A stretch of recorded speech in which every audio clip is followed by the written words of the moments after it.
नमस्कार, आप देख रहे हैं प्राइम टीवी पे समय चक्र। मैं हूं आपके साथ पंडित आचार्य मनोज कुमार शुक्ला। प्रतिदिन की तरह धर्म पे चर्चा होती है, तो आज धर्म में हम लोग जानेंगे कि आज शारदीय नवरात्र है। 3 अक्टूबर से शारदीय नवरात्र आरंभ होने चल रहा है, जो कि 11 अक्टूबर तक चलेगा।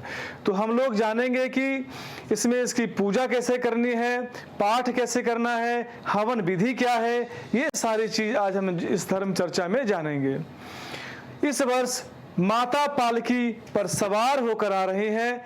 इस वर्ष शारदीय नवरात्र अश्विनी माह की प्रतिपदा तिथि 3 अक्टूबर दिन गुरुवार से शुरू हो रहे हैं। प्रतिपदा तिथि 3 अक्टूबर की अर्धरात्रि 12:18 पर शुरू हो रही है और 4 अक्टूबर की रात 2:58 तक रहेगी। नवरात्र संस्कृत का एक शब्द है, इसका अर्थ नवरात्र है। इन 9 दिनों में उपवास रखकर दुर्गा देवी की पूजा की जाती है। दुर्गा सप्तशती का 5 दुर्गा स्तोत्र और दुर्गा चालीसा के साथ रामचरितमानस का भी पाठ किया जाता है। भक्ति भाव से आराधना करने से माँ दुर्गा प्रसन्न होती हैं। उन्होंने बताया इस बार माता पालकी में आ रही हैं। नवरात्र की शुरुआत गुरुवार अथवा शुक्रवार से होती है, तो माना जाता है कि माता पालकी या डोली में आ रही हैं। तो कलश स्थापना खुशहालपुर निवासी एक ज्योतिषी के द्वारा जाना गया है कि इस बार कलश स्थापना समय सुबह 6:15 से 7:22 तक चलेगा। इस तरह कलश स्थापना का समय 1 घंटा 6 मिनट रहेगा। इसके अलावा कलश स्थापना अभिजीत मुहूर्त में भी किया जा सकता है। अभिजीत मुहूर्त सुबह 11:46 से लेकर के दोपहर 12:33 तक रहेगा, यानी 47 मिनट का समय मिलेगा। इसके अलावा आप पूरा दिन 3:17 तक कलश स्थापना अपना कर सकते हैं। बात करता हूं पूजा विधि की, तो सुबह उठकर जल्दी स्नान कर लें, फिर पूजा के स्थान पर गंगा जल डालकर उसकी शुद्धि कर लें। घर के मंदिर में दीप प्रज्वलित करें। माँ दुर्गा का गंगा से अभिषेक करें। माँ को अक्षत सिंदूर लाल पुष्प अर्पित करें, क्योंकि माँ दुर्गा को लाल गुड़हल का फूल अति प्रिय है, इसलिए गुड़हल का फूल जरूर चढ़ाएं। प्रसाद के रूप में फल और मिठाई भी माता को अर्पण करें। धूप और दीपक जलाकर माँ दुर्गा जी की आरती करें। चालीसा का पाठ करें और फिर माँ की आरती करके माता का क्षमा प्रार्थना माता से करें। माँ को भोग किस तरीके से लगाना है, इसका विशेष ध्यान रखें।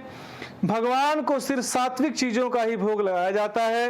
पूजा सामग्री के विषय में जानेंगे, जैसे माता जी को लाल चुनरी, लाल वस्त्र, मौली और श्रृंगार का सामान। श्रृंगार के सामान में 16 प्रकार के माता जी के श्रृंगार होता है।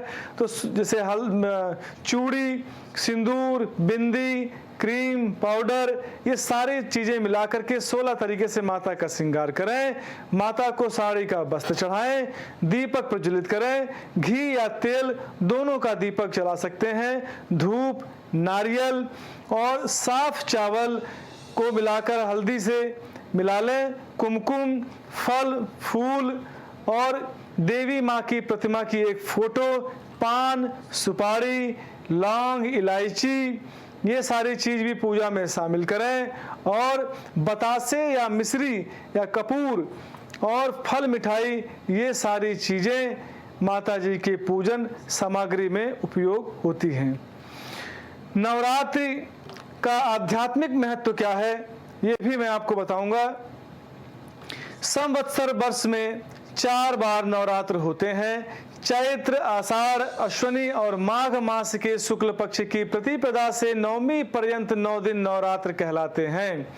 इन 4 नवरात्रों में 2 गुप्त और 2 प्रकट चैत्र का नवरात्र वासंतिक और अश्विनी का नवरात्र शारदीय नवरात्र कहलाता है। वासंतिक नवरात्र के अंत में राम नवमी आती है और शारदीय नवरात्र के अंत में दुर्गा महानवमी, इसीलिए इन्हें राम नवरात्र और देवी नवरात्र भी कहते हैं।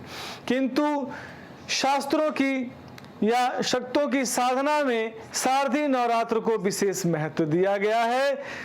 इसी कारण बंगाल में दुर्गा पूजा मुख्यतः शारदीय नवरात्र में ही होता है। ऋग्वेद में शारदीय शक्ति दुर्गा पूजा का उल्लेख मिलता है। बंगाल में विशाल प्रतिमाओं को उसमें सप्तमी, अष्टमी और महानवमी को दुर्गा पूजा होती है। जगन माता को यहाँ कन्या के रूप में अपनाया गया है। मानो विवाहिता पुत्री पति के घर से पुत्र सहित 3 दिन के लिए माता पिता के पास आती हैं। माँ 10 भुजाओं में 10 प्रकार के आयुध धारण करके शेर पर सवार होकर के महिषासुर के कंधे पर अपना एक चरण रखे हुए त्रिशूल द्वारा उसका वध कर रही होती हैं। शारदीय शक्ति पूजा का विशेष दृश्य देखने को मिलता है। लोकप्रियता त्रेता युग में मर्यादा पुरुषोत्तम श्री रामचंद्र के अनुष्ठान से भी मिली है। देवी भागवत में भगवान श्री रामचंद्र द्वारा किए गए शारदीय नवरात्र के व्रत का शक्ति पूजन का सुविस्तृत वर्णन मिलता है। इसके अनुसार श्री राम की शक्ति पूजा संपन्न होते ही जगदम्बा प्रकट हो गई थी। शारदीय नवरात्र के व्रत का पारण करके दशमी के दिन श्री राम ने लंका पर चढ़ाई कर दी। रावण का वध करके कार्तिक कृष्ण पक्ष अमावस्या को श्री रामचंद्र भगवती सीता को लेकर के अयोध्या लौट आए। इन 9 देवियों की पूजा होती है। वो नवरात्र में देवियां कौन कौन सी हैं, आप लोग इसके विषय में भी जाने। प्रतिदिन एक शक्ति का पूजा का विधान है जो सृष्टि का संचालन कही जाने वाली आदि शक्ति की 9 कलाएं विभूतियां 9 दुर्गा कहलाती हैं। मार्कंडेय पुराण में 9 दुर्गा का शैलपुत्री, ब्रह्मचारिणी, चंद्रघंटा, कूष्मांडा, स्कंद माता, कात्यायनी, कालरात्रि, महागौरी और सिद्धदात्री के रूप में उल्लेख मिलता है। नवरात्र के दौरान कन्या पूजन के बिना भगवती महाशक्ति कभी प्रसन्न नहीं होती। कन्या पूजन के माध्यम से ऋषि मुनियों ने हमें स्त्री वर्ग के समान ही एक शिक्षा दी है। नवरात्र में देवी भक्तों को यह संकल्प लेना चाहिए कि वह आजीवन बच्चियों और महिलाओं को सम्मान देगा और उनकी सुरक्षा के लिए सदैव प्रयत्नशील रहेगा। तभी सही मायनों में नवरात्र की शक्ति का पूजन संपन्न होगा। शारदीय नवरात्र 3 अक्टूबर माँ शैलपुत्री की पूजा, 4 अक्टूबर माँ ब्रह्मचारिणी की पूजा, 5 अक्टूबर माँ चंद्रघंटा की पूजा, 6 अक्टूबर माँ कुष्मांडा की पूजा, 7 अक्टूबर माँ स्कंद माता की पूजा, 8 अक्टूबर माँ कात्यायनी की पूजा, 9 अक्टूबर माँ कालरात्रि की पूजा, 10 अक्टूबर महागौरी की पूजा, 11 अक्टूबर महासिद्धदात्री की पूजा। इस तरीके से नवरात्र संपन्न होता है। तो ये रहे कुछ धार्मिक चर्चाएं। आइए अब आगे बढ़ते हैं दैनिक पंचांग की तरफ। तो आज का पंचांग 3/10/2024 श्री संवत 2081 साके 1946 तिथि प्रतिपदा रात में 1:09 तक रहेगी। हस्त नक्षत्र दिन में 3:17 तक रहेगा। कस्तुग्न तत्पश्चात भवकरण, अश्वनी मास सुबह शुक्ल पक्ष, ऐन्द्र योग रात्र में 5:04 तक रहेगा। बुधवार गुरुवार का दिन कन्या राशि पे चंद्रमा स्थित रहेंगे। रात्रि में 4:34 के बाद चंद्रमा तुला राशि पे आ जाएंगे। शरद ऋतु अभिजीत मुहूर्त की बात करूं तो 11:46 AM से लेकर के 12:33 PM तक रहेगा।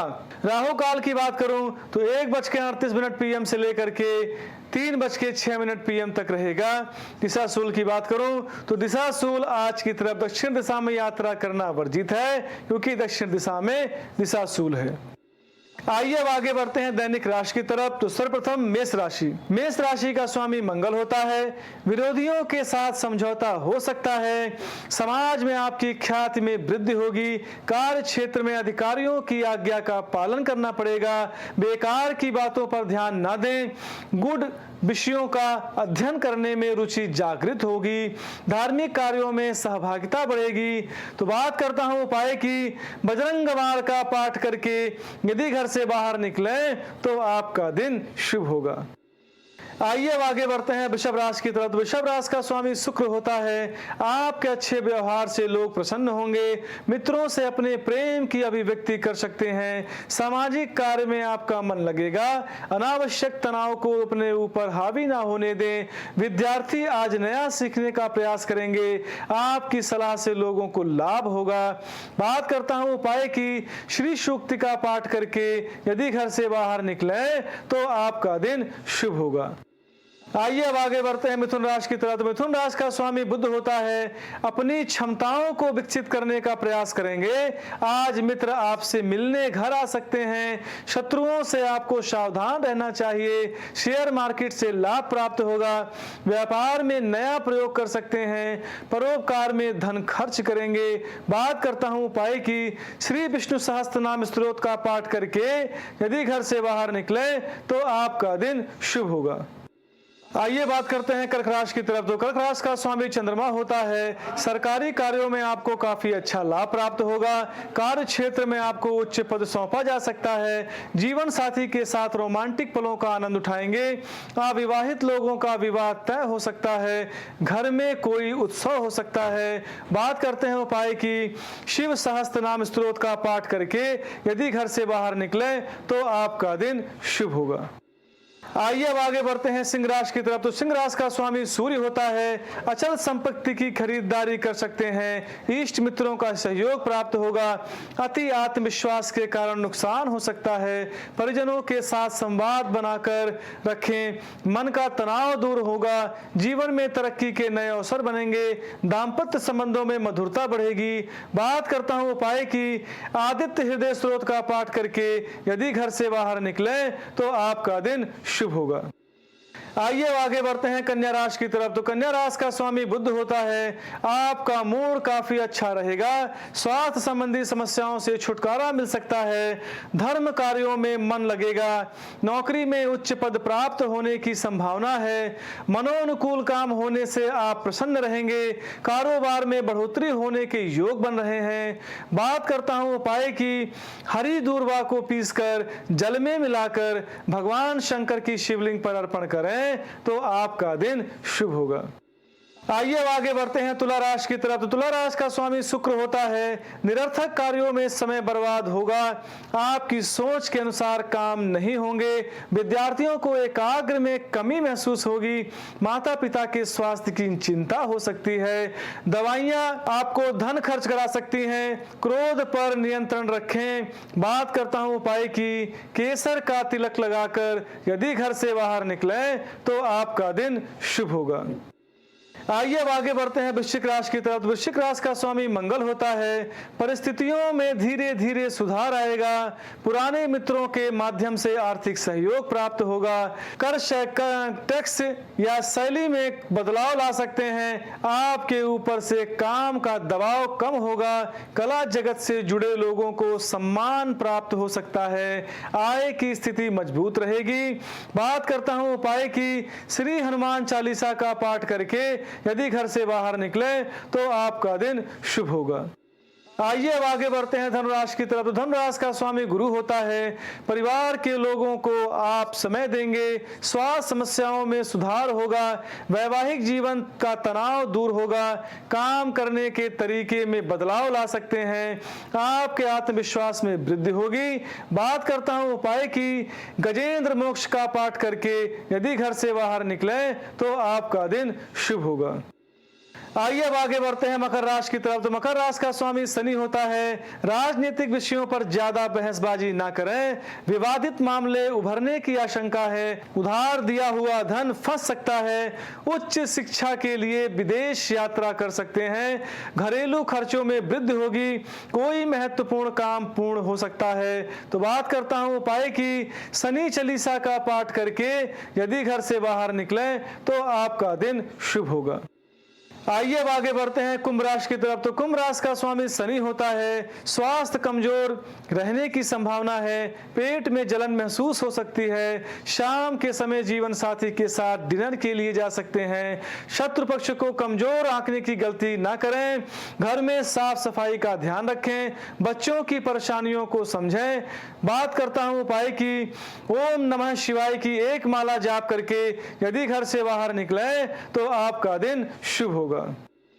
आइए अब आगे बढ़ते हैं मीन राशि की तरफ। तो मीन राशि का स्वामी गुरु होता है। नए कार्यों की शुरुआत करने के लिए दिन शुभ है। नौकरी में आपको प्रशंसा प्राप्त होगी। साझेदारी में काम करने से लाभ मिलेगा। परिवार में विवाह को लेकर चर्चा हो सकती है। सहकर्मियों के साथ अपने संबंध अच्छे रखें। आपकी आय में वृद्धि होगी। बात करता हूं उपाय की। ओम नमः भगवते वासुदेवाय की एक माला जाप करके यदि घर से बाहर निकले तो आपका दिन शुभ होगा। तो आज आपने धर्म के विषय में, पंचांग के विषय में और दैनिक राशि के विषय में जाना। वाणी को विराम देने के पहले मैं एक बार प्रभु का स्मरण करके वाणी को विराम देता हूं। नारायण नारायण श्रीमन्नारायण नारायण नारायण श्रीमन्नारायण नारायण नारायण। आप सभी प्राइम टीवी के दर्शकों को पंडित आचार्य मनोज कुमार शुक्ला का हार्दिक